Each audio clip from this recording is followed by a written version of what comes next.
Today we will read about present continuous tense.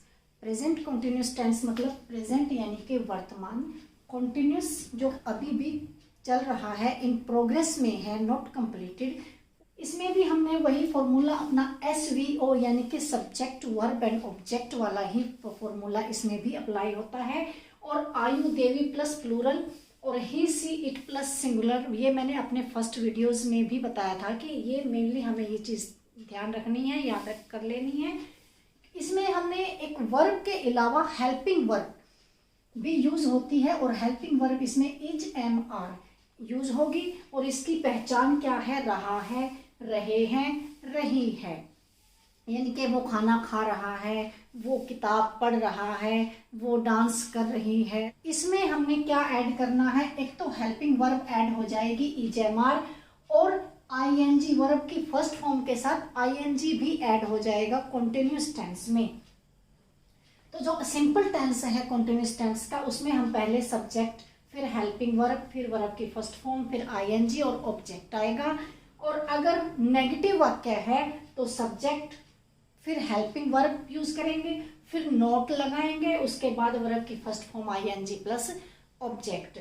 इसी तरह से इंटेरोगेटिव यानी कि क्वेश्चन मार्क वाला जो वाक्य है, उसमें हमने जो हेल्पिंग वर्ब है, जैसे इंडेफिनिट में हमने डू डस को पहले लिया था, इसी तरह से जो यहाँ की जो हेल्पिंग वर्ब यूज हो गई जैमार, उसको हम इंटेरोगेटिव में पहले लेंगे, उसके बाद सब्जेक्ट, फिर वर्ब की फर्स्ट फॉर्म के साथ आईएनजी, फिर ऑब्जेक्ट आ जाएगा. इसमें एक क्वेश्चन वाला वाक्य भी आता है, जैसे WH फैमिली वाले जो वर्ड्स हैं, वाई, हु, हुज, हुम, हाउ, ये हमारे क्या है? WH फैमिली वर्ड्स इनको बोलते हैं. अगर क्वेश्चन वाले वाक्यों में इनका यूज जब हम करते हैं तो इसमें भी हम पहले WH फैमिली वाले वर्ड्स यूज करेंगे, उसके बाद हेल्पिंग वर्ब आएगी, उसके बाद सब्जेक्ट और वर्ब की फर्स्ट फॉर्म के साथ आईएनजी और ऑब्जेक्ट.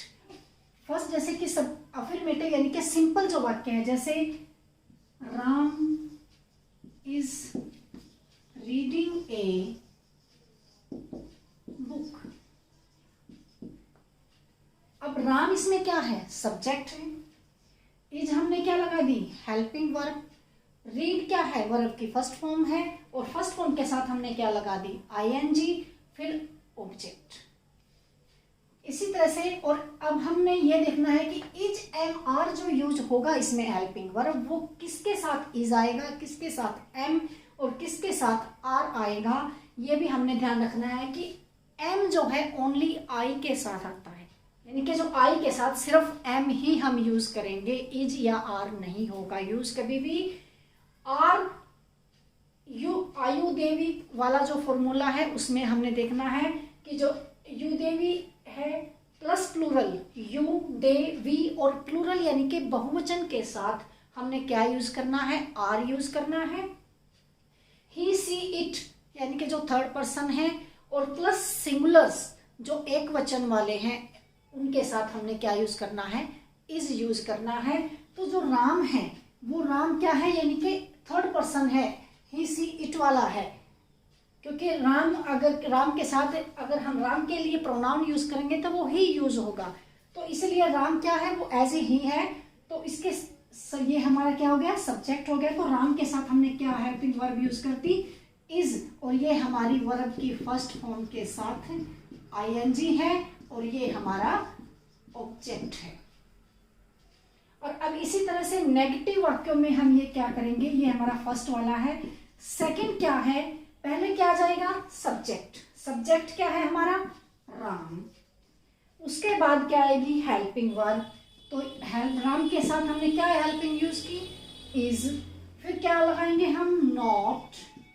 फिर रीडिंग ए बुक. तो ये हमारा क्या हो गया? नेगेटिव वाला वाक्य हो गया.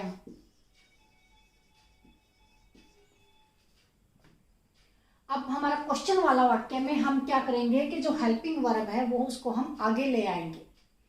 जैसे इज पहले आ जाएगा, हेल्पिंग वर्ब इसमें क्या है? इज है, तो इज हमारा पहले आ जाएगा.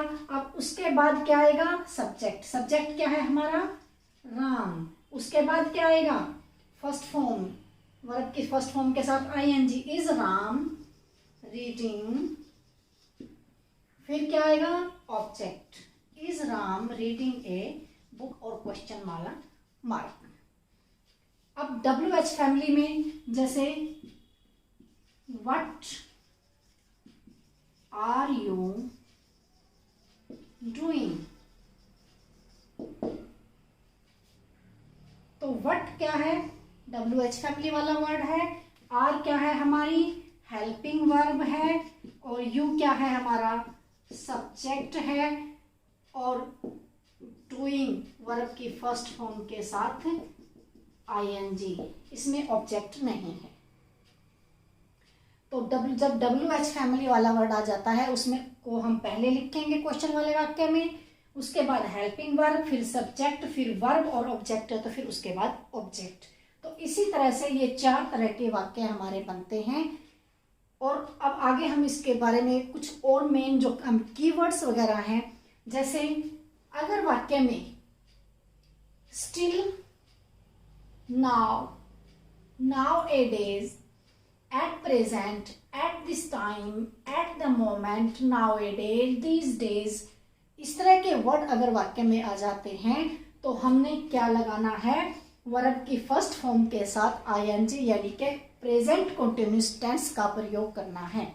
जैसे look, hark, run fast, hurry up, behold with exclamatory mark, अगर इस तरह के वर्ड आ जाते हैं वाक्य में तब भी हमने क्या लगाना है वर्ब की फर्स्ट फॉर्म के साथ आईएनजी यानी कि प्रेजेंट कंटिन्यूअस टेंस यूज करना है। और इस तरह का मोस्टली वाक्य आता है, 20 वाला जो एग्जाम था उसमें भी ये लुक वाला वाक्य आया हुआ था। तो अगर वाक्य में इस तरह के इनसे वाक्य स्टार्ट होता है तो भी हमने आईएनजी फर्स्ट फॉर्म लगानी है, और अगर वाक्य में ये वाले वर्ड यूज होते हैं तो भी हमने वर्ब की फर्स्ट फॉर्म के साथ आईएनजी यानी कि प्रेजेंट कंटिन्यूअस टेंस का प्रयोग करना है। तो ये बातें हमें कुछ इस तरह से ध्यान रखनी है कि इसमें वर्ब की फर्स्ट फॉर्म और आईएनजी ऐड हो जाएगा और प्लस हेल्पिंग वर्ब यूज होगी इस टेंस में, कंटिन्यूअस टेंस में, और is, am, are 3 helping verb use होंगी जो सब्जेक्ट के अकॉर्डिंग हम यूज करेंगे। कि जैसे है तो एम जो है केवल आई के साथ यूज होगा, इज एक वचन के साथ ही, सी, इट और सिंगुलर यानी कि एक वचन के साथ यूज होगा, are, we, you, they plus plural यानी कि बहुवचन के साथ यूज होगा। ये हमने ध्यान रखना है और इस तरह से हमने जो प्रेजेंट कंटिन्यूअस टेंस के वाक्य जो है वो समझ लेने हैं। और इसमें हमने एक बात और ध्यान रखनी है, जिन वर्ब्स के लास्ट में ई आ जाता है उनमें जब हम आईएनजी का यूज करेंगे तो जो ई है वो कट जाएगा। जैसे कम, कम है तो हम अगर कमिंग लिखेंगे तो जो ई है वो कट जाएगा। डांस, तो ये ई कट जाएगा, डांसिंग ऐसे आएगा। तो जिन वर्ब्स के लास्ट में ई है और आईएनजी का हमने प्रयोग करना है तो उसका जो वर्ब का जो लास्ट का ई है वो कट जाएगा। और नेक्स्ट अब हम कुछ एक्सरसाइज कर लेते हैं प्रेजेंट कंटिन्यूअस टेंस की। First, the workers repair verb दी हुई है, द रोड एट प्रेजेंट। अब एट प्रेजेंट वर्ड यूज हुआ है इसमें, तो इट मीन्स हमने क्या करना है प्रेजेंट कंटिन्यूअस यानी कि वर्ब की फर्स्ट फॉर्म के साथ आईएनजी फिल करना है। तो वर्कर्स, वर्कर्स क्या है प्लूरल यानी कि एक से अधिक, तो प्लूरल के साथ क्या आएगा आर आएगा। तो यहाँ पर वर्कर्स, वर्कर्स के साथ क्या आएगा are repairing.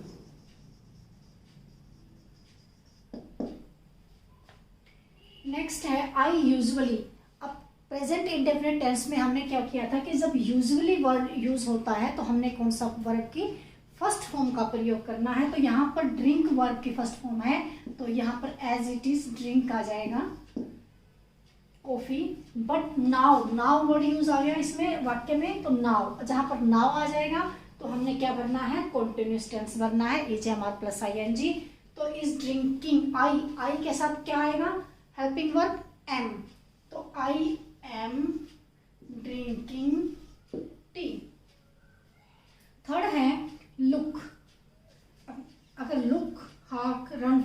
I have behold, इस तरह के वाक्य अगर स्टार्टिंग में आते हैं वाक्य में वर्ड, तो क्या हमने यूज करना है is am are plus ING verb की फर्स्ट फॉर्म के साथ। तो यहाँ पर दे क्या है, प्लूरल, यानी कि एक से अधिक। तो जहाँ पर प्लूरल है उसके साथ हमने क्या हेल्पिंग वर्ब लगानी है, आर। तो यहाँ पर क्या हेल्पिंग वर्ब आ जाएगी, आर। गो क्या है, फर्स्ट फॉर्म है, और फर्स्ट फॉर्म जब लुक वर्ड यूज हो रहा है तो यहाँ पर क्या जाएगा, फर्स्ट फॉर्म के साथ ING, तो आर गोइंग। नेक्स्ट है आई, रीड वर्ब दी हुई है the 6th lesson now. Now word use हुआ है तो इसमें क्या जाएगा, आई के साथ क्या है, एम आएगा। I am reading the 6th lesson now. Next है इट, और रेन वर्ब दी हुई है टुडे। अब इट जहां पर आ जाता है, इट से जो शुरू होता है वाक्य उसमें हमने इज लगाना है और ING लगा देना है। तो it is raining, he is still. अब क्या वर्ड आया, स्टिल। तो जहां पर स्टिल अगर वाक्य में आ गया तो हमने क्या बढ़ना है, कंटिन्यूअस टेंस प्रेजेंट का। तो ही इज अगर यहाँ पर नहीं दिया होता तो हमने हेल्पिंग वर्ब ही के अकॉर्डिंग क्या फिल करनी है, इज। तो he is still sleeping in his room. Next है रन फास्ट। अब रन फास्ट आ गया तो हमने कंटिन्यूअस प्रेजेंट बनना है। तो the run fast, the train whistle. अब यहाँ पर वर्ब की जो फॉर्म है उसके लास्ट में क्या है, ई है, और अगर लास्ट में ए आ जाता तो वो क्या हो जाएगा, वो कट जाएगा। तो द ट्रेन इज विस्लिंग। तो ये हमारे कुछ सेंटेंसेस थे प्रेजेंट कंटिन्यूअस टेंस के। आई होप आपको ये टेंस जो है समझ आ गया होगा। हमारे दोनों टेंसेस जैसे सिंपल प्रेजेंट और प्रेजेंट कंटिन्यूअस टेंस हो चुके हैं, और ये इन दोनों टेंसेस के से रिलेटेड 2 एक्सरसाइज आपको दी जा रही हैं। आप लोगों ने इन दोनों टेंसेस के अकॉर्डिंग इन दोनों एक्सरसाइज में वर्ब्स की फॉर्म फिल करनी है as a practice. I hope आपको ये दोनों टेंसेस समझ आ गए होंगे। Thank you.